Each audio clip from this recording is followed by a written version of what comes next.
अगं तू चढायला सांगितलं होतास ना. अहो पण निदान देताना सांगायचं तरी. रिलॅक्स दोघे रिलॅक्स. घे.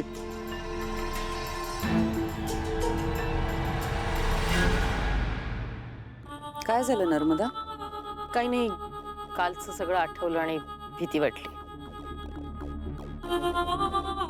नर्मदा, आपल्यासोबत ज्या गोष्टी घडतात ना त्यांचा आधी आपल्याशी कुठेतरी काहीतरी संबंध असतो. तुझंही तसंच काहीतरी नाहीये ना? छे छे, माझा काय संबंध?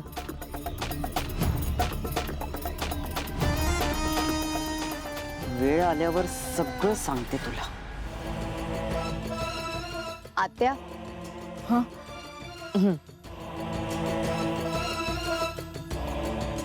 आत्या, हे सगळे विचार ना तू मनातून काढून टाक.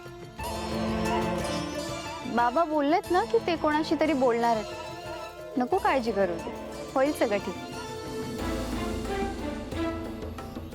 या घरात मी काहीही ठीक होऊ देणार नाही.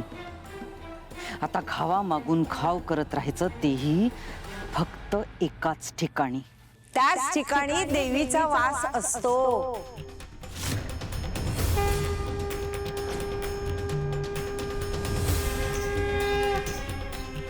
आजी.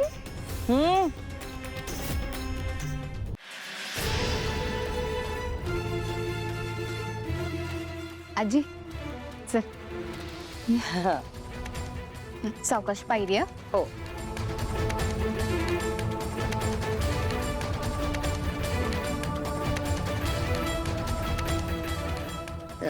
बसा बसा.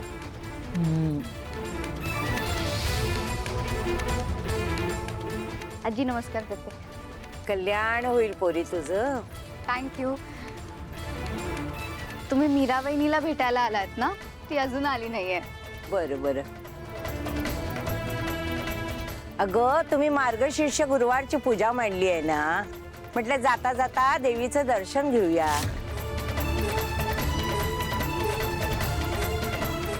आणि देवीचं अस्तित्व अनुभवूया म्हणून आले तुमच्याकडे.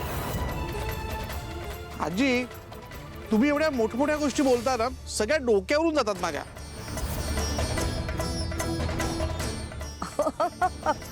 अहो मनाची कवाडं उघडी ठेवली ना की आपोआप सगळं उमगतं बघा.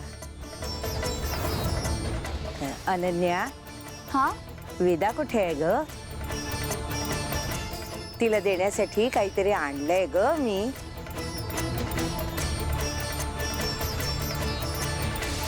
काय? हार आणलाय तिच्यासाठी, गळ्यात घालायला.